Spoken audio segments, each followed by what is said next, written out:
Your utterances forge wealth. The forgotten secret of Florence Scovel Shinn. Would you believe it if I told you that currency has ears? That it listens to your complaints, your anxieties, and your petitions? This is exactly what the Holy Bible, and now even contemporary science, are beginning to confirm. Hello, I am Florence Scovel Shinn. For nearly 100 years, I have been teaching the same fundamental truth that Jesus revealed. To every person will be given according to their belief. However, what few people realize is that belief speaks. And everything that you state with firm conviction starts to become your own reality. The word of the divine is the instruction manual for human prosperity. And today, I want to disclose to you the formula for abundance, not the kind that is achieved through exhaustion, but the kind that is brought into being through the spoken word, faith, and aligned consciousness. Get ready, because what I am about to tell you may challenge everything you have learned about money, effort, and deservingness. When I reflect on the Word of God, and I begin with Jesus, who said that our Father knows our necessities even before we ask, I clearly see that faith is not merely a feeling, it is language. Creation itself was pronounced, "Let there be light." And if the very cosmos was brought into existence by a word, why would I, made in the image and likeness of the Creator, not use my speech with the same authority, albeit on a human scale? I say this without empty rhetoric. The word is both an instrument and a command. When you alter the tone of your speech, you change the entire symphony of your existence. Have you ever paused to notice how often, without thought, you curse your own supply? How often do you say, "That is too expensive, it cannot be done, I cannot achieve it"? Each one of those sentences is a seed cast into the soil of your mind, and the mind, so practiced in obedience, cultivates precisely what you sow. I have lived this. There were days when fear squeezed my chest. I knew what it was like to sleep with bills on the table and feel the weight of dread. But there was one day, I remember it as if it were yesterday, when I held a bill between my fingers, closed my eyes, and, without grand words, said with conviction, "God is my unfailing provision." I felt my breathing settle within me, as though a calm invaded the place where anxiety had been. And it was not merely emotional comfort. That week, a sum of money I had not anticipated, amounting to about £19 and 75 pence, returned to my life unexpectedly. It was not magic, it was a law operating, a change in vibration. The difference between a word spoken out of habit and a word spoken with faith is like the difference between a candle and a lighthouse. The former illuminates the immediate, the latter guides ships. If you wish to apply this to your daily life, begin by listening to yourself as if you were another person. Pay attention for one entire day to the phrases that leave your mouth, the "I do not have," the "perhaps," the sigh of worry. Write down everything. Afterward, select 3 phrases that you repeated most often and transform them into commands. Replace "I do not have money" with "My God's provision reaches me now." Swap "This is impossible," for "God opens doors for me at the right time." Speak these phrases aloud when you wake up. Place them on your bathroom mirror. Touch a bill with your hands and utter a blessing. May this resource circulate and return multiplied. May it receive God's blessing and serve me in order and peace. This simple act, touching and declaring, changes your inner posture. It is not superstition. It is spiritual training with practical effect. Do not disregard the science that supports this practice. Studies on gratitude interventions repeatedly show that practicing thankfulness improves well-being, reduces symptoms of anxiety and depression, and strengthens the emotional state. In other words, speaking in gratitude is not just good for the soul, it is good for mental health. PubMed neuroscience research also reveals that affirmations and self-affirmations activate areas of the brain linked to positive assessment and emotional regulation. When you affirm with conviction, you are literally recruiting neural circuits that favor confidence and calm action. PMC, studies on self-talk show that speaking positively to yourself alters brain states related to performance. Put another way, your tongue has the power to shape your ability to act with clarity. Nature. And there are also the works on emotional coherence and heart rhythm which demonstrate positive and focused emotions create more stable physiological patterns. When your speech and your heart become aligned, your body becomes fertile ground for sound decisions. PMC All of this confirms what I have always maintained. The word moved by feeling is not empty. It is a transforming agent. I know that legitimate objections arise. But what if I say something and nothing happens? That is the question many ask, and rightly so. The answer is twofold and practical. First, the word needs conviction. Repeating empty phrases without the warmth of belief usually accomplishes little. Second, prepare yourself for a period of testing. Often, when the light enters a room, the first thing it reveals is the dust. When you begin to speak prosperity, hidden fears will emerge. This is natural. Do not retreat. Keep speaking. Make your speech a gentle discipline. Say the phrase once with faith, and then repeat it without anxiety, like someone planting a seedling and allowing it to grow. And when doubt tightens its grip, treat it with simple action. Take a small practical step that confirms your word. A curriculum vitae sent, a call made, a budget adjusted. Faith does not nullify responsibility. It aligns it. I want you to experience something with me now. For one entire day, observe without judging. At any moment a phrase of lack arises, make an immediate reversal, without exception.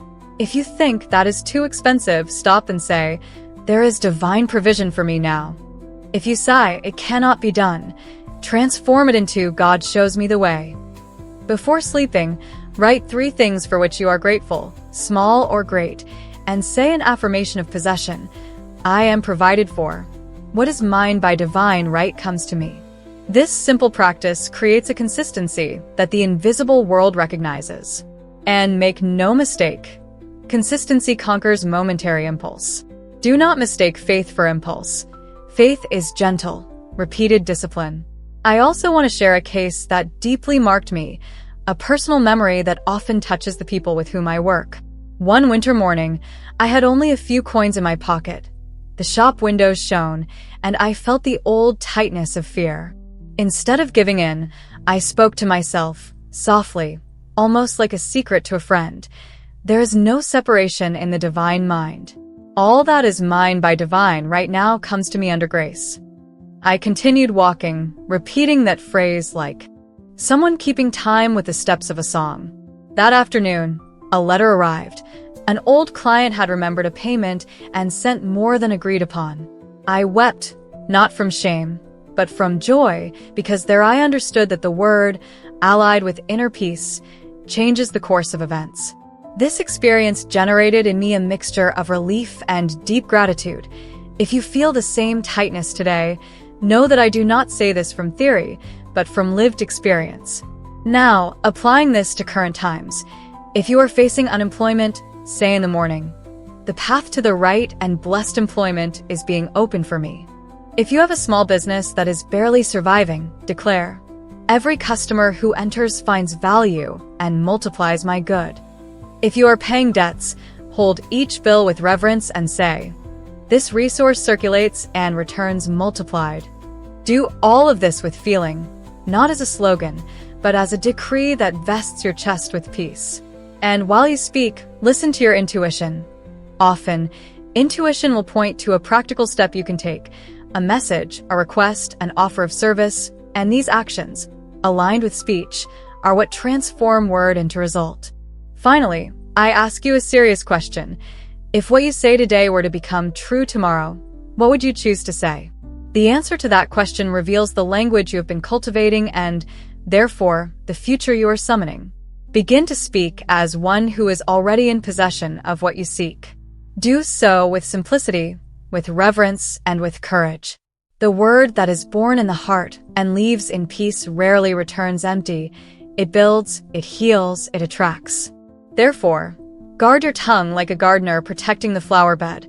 Remove the weeds of complaint, plant the seeds of gratitude, and water them every day with your trust. You will see, step by step, the provision rearrange itself in your favor. The mind is the soil where all wealth begins to germinate.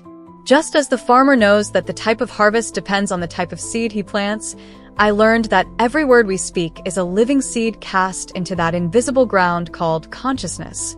That is why Jesus compared the human mind to the fertile field in the parable of the sower. The seed is always the same, the word, but the soil is different in each person. And what defines that soil is what they believe about God, about themselves, and about life. When the mind is hardened by doubt and fear, no word flourishes. When it is softened by faith and gratitude, even the smallest declaration of confidence becomes an abundant harvest. I have seen this happen many times. I recall a young woman, a talented artist, who came to me disheartened. She had worked for years with dedication, but kept repeating, "My work does not make money." And life, obedient as always, confirmed what she said. I asked her to change the conversation. I told her, "Proclaim aloud, my work brings me joy, recognition, and great reward." She found it naive, but she obeyed. She repeated the phrase every morning with serenity, not as one who begs, but as one who affirms a fact. Less than 1 month later, she received a proposal that multiplied her income. She was not only better paid, but also felt the pleasure of being seen and valued. When I met her again, she told me, "Florence, it seems life finally heard me." And I smiled, because life always listens. It merely waits for us to speak the right language. The human mind is like a spiritual recorder. Every phrase we speak leaves an impression on the subconscious, which, in turn, shapes external circumstances. Modern psychology calls this process autosuggestion, and neuroscience describes how the repetition of words and thoughts creates neural pathways. In simple terms, what you repeat, you train your brain to believe. And what the brain believes, the body, emotions, and environment obey. When you say, "It cannot be done," the mind closes pathways. When you say, "God opens the perfect way," the brain begins to seek possibilities. Nothing supernatural. It is the cooperation between the spirit and the divine structure within you. Most people speak as if they are victims of circumstances and do not realize that they are the authors of them. Words are spiritual blueprints. Saying, "I never have enough," is the same as handing a drawing of scarcity to the law of life and expecting it to paint abundance over it. The law is too just to contradict its own order. It produces exactly what it receives. It is like the earth. If you plant wheat, it returns wheat. If you plant weeds, it will not return flowers, even if you weep over the field. The earth merely fulfills its duty. Similarly, the subconscious merely reproduces what you sow. If you want to change the harvest, start sowing new words today. Do this with awareness. When fear says it will not work out, respond calmly. "All that belongs to me by divine right comes to me now, in order and peace." If doubt whispers that is impossible, say, "With God, all things are possible." And do not speak only with your lips. Allow those words to descend to your chest and create a feeling of certainty. It is in that feeling, not in the sound, that the power operates. Speaking is only the first step. Feeling is the seal of faith. I also needed to learn this through practice. There was a time when I planted and uprooted at the same time. I would make an affirmation in the morning, "I am prosperous," but in the afternoon I would sigh, "The bills only increase." It is like throwing a seed and then digging up the soil to see if it sprouted. No farmer does that because he knows that the time to germinate is sacred. Faith is exactly that, leaving the seed in peace until life fulfills its cycle. When I finally understood this law and kept my words coherent, my reality began to respond almost immediately. Things did not come through effort, they came through alignment. You can apply this law today. When you go to the market, instead of saying, "Everything is expensive," say softly, "Divine provision covers all my needs." When paying a bill, say, "This money circulates and returns multiplied." When you look in the mirror and your mind begins to criticize, respond, "I am God's masterpiece, endowed with wisdom and provision." These are simple gestures, but these phrases, repeated with faith, change the energetic field around you. Studies on the relationship between gratitude and well-being show that people who verbalize daily thanks have higher levels of dopamine and serotonin, the neurotransmitters of joy and confidence. Science calls it neuroplasticity, but the spirit calls it faith. You are literally teaching your body to expect the best.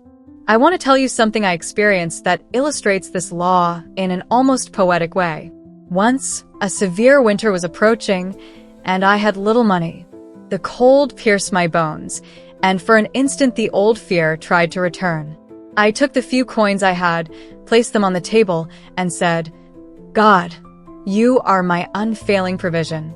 These coins are divine seeds. They multiply under your grace." I felt a gentle warmth run through my body, the same warmth that comes when faith replaces dread. A few days later, a delayed payment arrived with an unexpected surplus, enough to get through the entire winter in comfort. That taught me more than 1,000 books. What you bless increases. What you curse moves away. Perhaps you look around you now and think, "But Florence, I have almost nothing to bless." I tell you with tenderness, that is precisely why you must bless the little you have. Multiplication always begins in recognition. Jesus blessed 5 loaves before dividing them. The blessing preceded the miracle. Thus, when you give thanks even in the face of little, you are imitating the Master. And by imitating him, you activate the same law. It is impossible for this law to fail because it does not depend on the outer world. It depends on the Word and the faith that sustains it. Now, allow me some practical advice. Do a simple exercise. For 1 week, monitor the words you use about money. Write 3 of them at the end of each day. If they are negative, replace them the following morning with opposite affirmations. This is more than a spiritual habit. It is mental re-education. In a few days, you'll feel a relief, as if the weight of worries is decreasing. And do not be surprised if opportunities begin to arise, because that is how life responds to a mind that cleanses itself. It returns the echo of the new language you are learning to speak. The mind is the soil. Words are the seeds. Emotion is the sun that warms the field. And time is the rain that makes things sprout. If you remain faithful to this process, you will see that the harvest comes, and it comes with abundance. Wealth, in the end, is not an achievement. It is a natural consequence of a well-sown mind. There is an inevitable moment on the path of faith when everything seems to collapse. It is the point where your words affirm a truth, but reality seems to mock them. I call it the test of faith, and I can guarantee we all go through it. It happens when you start to change your language and the world, instead of facilitating, seems to conspire against you. The balance decreases, the problem grows, and doubt whispers. So, where is the prosperity you speak of? I know that voice well. There was a time when I also heard it. It was when, for the first time, I began to teach that the power of the word can create abundance. And ironically, it was the period when I lost almost everything. Friends distanced themselves, the bills accumulated, and the circumstances shouted the opposite of what I professed. But it was precisely in that desert that I understood the essence of the spiritual law.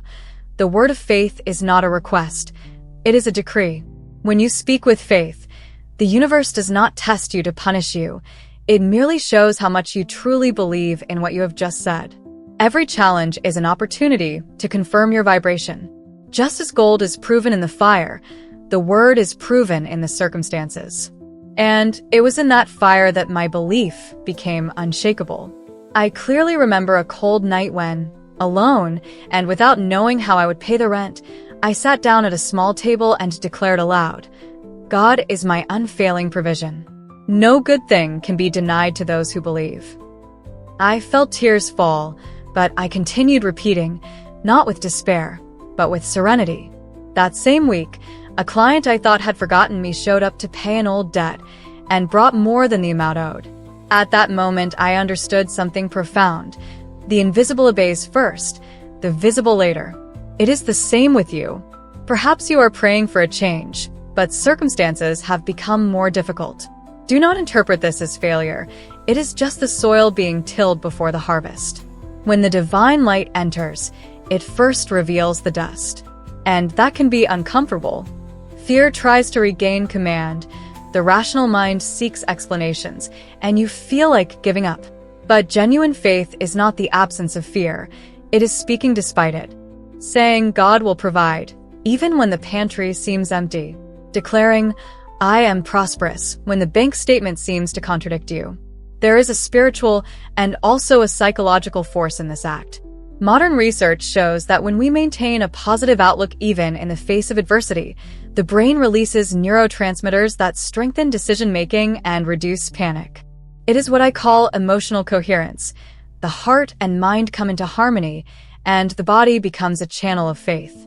Science now confirms what the Bible already said: as a man thinks in his heart, so is he.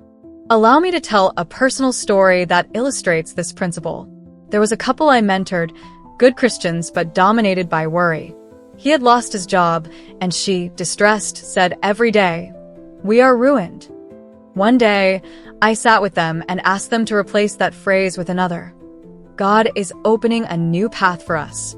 In the beginning, they felt ridiculous because the bills kept coming. But even so, they repeated it faithfully every day.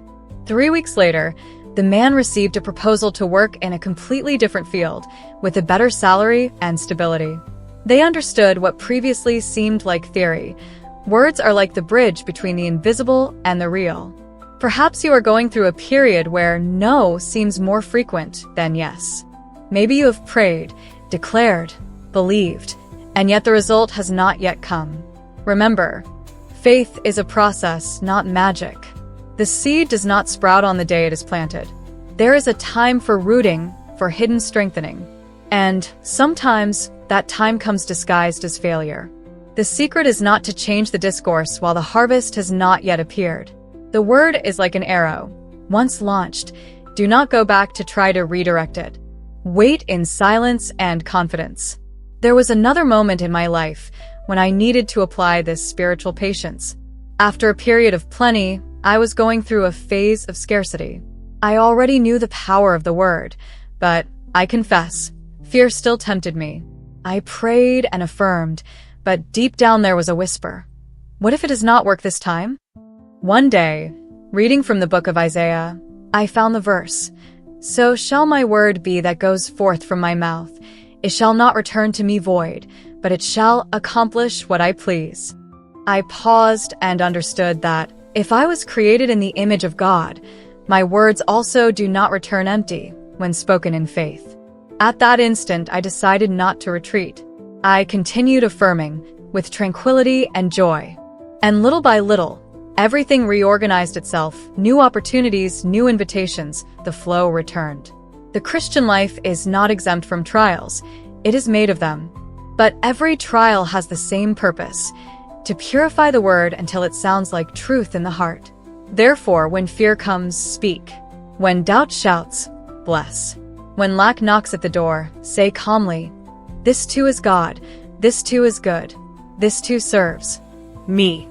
This phrase has power because it transforms resistance into acceptance and transforms pain into learning. The desert is not punishment. It is training. It is in the desert that the voice of God becomes clearer.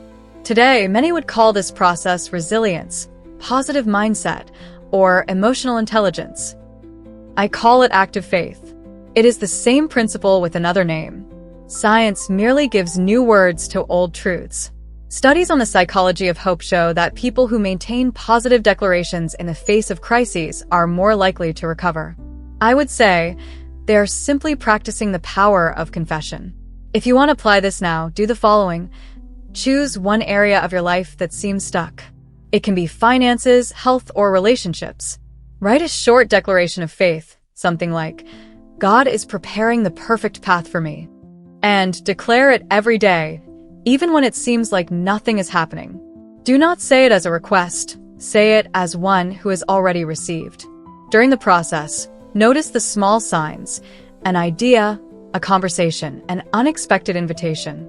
These are the first drops of rain before the harvest. And please, do not confuse faith with stubbornness. Stubbornness insists out of fear. Faith persists out of love. When you speak from love and trust, the sound of your words changes. There is authority in them.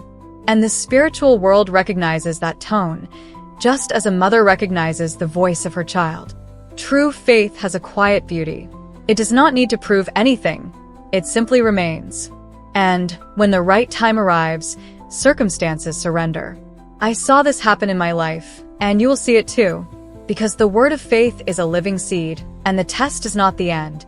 It is merely the moment when God asks, "Do you really believe what you just said?" If the answer is yes, then keep speaking. Speak until the invisible yields. Speak until fear falls silent. Speak until the miracle appears before your eyes, as natural as the sunrise after the dark night. True prosperity begins when you understand that wealth is not an event. It is a state of consciousness.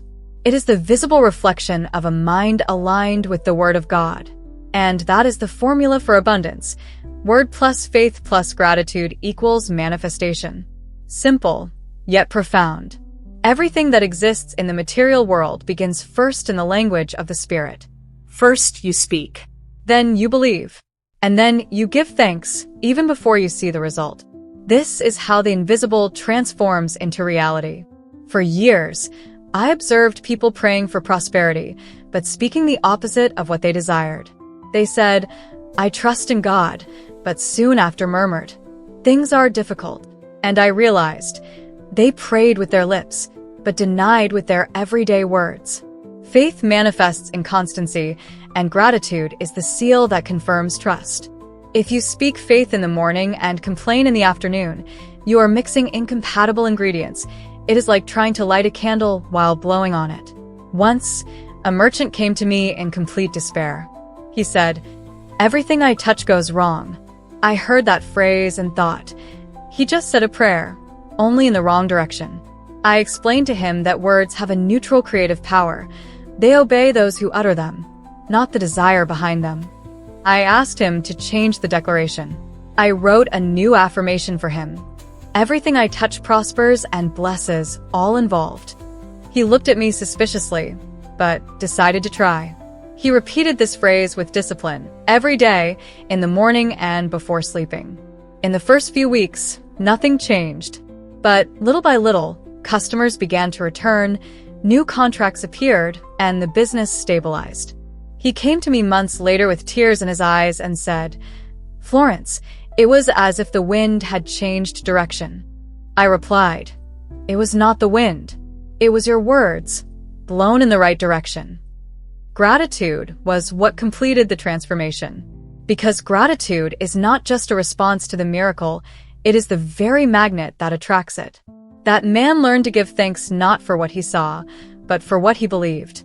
Every night, he began to say, "Thank you, God, because your abundance reaches me in perfect ways." Each time he said that, he not only affirmed faith, but expanded the field of possibilities around him. Today, science calls this phenomenon wave collapse. When consciousness focuses on an expectation with positive emotion, reality organizes itself around it. Quantum physics merely put new words to what the Bible already taught. All things are possible to him who believes. Do you want to see this formula work? Start with something simple. Upon waking, say aloud, "Today, God opens perfect paths for my provision. Everything that is mine comes to me under grace and in a perfect manner." Speak this while looking at yourself in the mirror. It is not magic, it is training. You are educating your mind to believe in the good. Throughout the day, every time something seems difficult, replace the discouragement with gratitude. "Thank you, Lord, because this too cooperates for my good." Do this repeatedly until it becomes natural. Now, I want to tell you something I experienced that sealed this truth within me.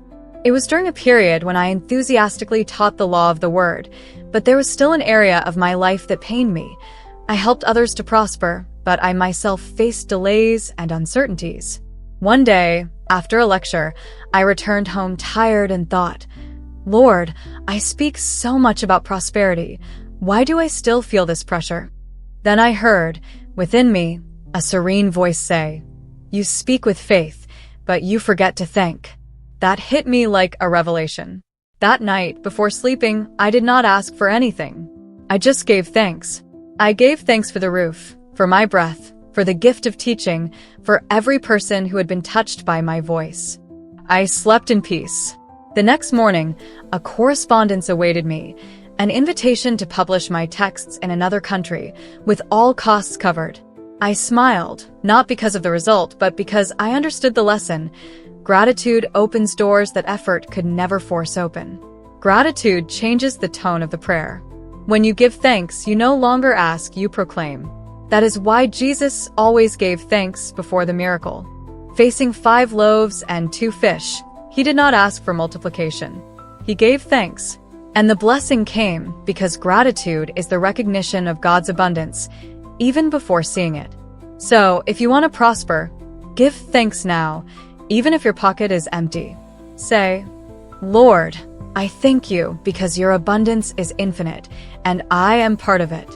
By saying this with sincerity, something begins to move, not outside, but within you. And everything that changes inside, sooner or later, manifests outside. Faith is the engine, and the word is the key that starts it. But it is gratitude that keeps the engine running. Have you ever seen someone drive with the handbrake on? That is what happens when you speak. Faith, but carrying gratitude. You accelerate and brake at the same time. Prosperity moves at the speed of gratitude. The more you give thanks, the lighter the road becomes. Today, I want to propose a challenge. For 7 days, consciously practice the formula for abundance. Upon waking, speak faith. Throughout the day, remain vigilant. No words of lack, no complaints, no, I cannot. At night, give thanks. Write at least 3 blessings that you recognize that day, even if they seem small. Do this with sincerity. You will realize something surprising. Your mind will start looking for reasons to be thankful, and this search will completely transform the way you view life. And do not be surprised if opportunities begin to emerge unexpectedly. A phone call, an idea, a reunion. These are life's responses to those who speak, believe, and give thanks. Because the divine law is perfect, it does not fail, it is not late, and it is not mistaken. It merely responds to the tone of your word. Everything you desire already exists on God's plane. The only bridge between that plan and the visible world is your speech inspired by faith. Therefore, speak blessings, believe in them, and give thanks as if you have already received them. Prosperity is a natural consequence of a grateful soul. And when gratitude becomes the language of your heart, the entire universe begins to understand what you mean. You realize now that true wealth never begins outside. It begins within. The most important point of everything we have discussed today is this: your words create your world. No matter how much you study, work, or struggle, if your mouth speaks fear, fear multiplies. If it speaks faith, faith builds. The formula for abundance is not in techniques, it is in spiritual posture. Speak with faith, believe in what you say, and give thanks as if you have already received. That is the key that transforms the word into a miracle, and the miracle into a way of life. And if this has touched your heart, it is because the Spirit is calling you to take the next step. The video that is appearing on the screen now is the natural continuation of this path. In it, you will ascend one more step in your evolution of wisdom to become 1% better than you are now, more conscious, stronger, and closer to the abundant life that God prepared for you. If this message resonated with you, help me continue sharing light. You can do this by clicking thanks or by becoming a member of the channel. This way, you become part of our community with priority access to the videos and content that I prepare with such care. I am Florence Scovel Shinn, and I thank you for walking with me this far. Now, I await you in the next video. Let us continue this journey of faith, consciousness, and prosperity together, step by step, word by word.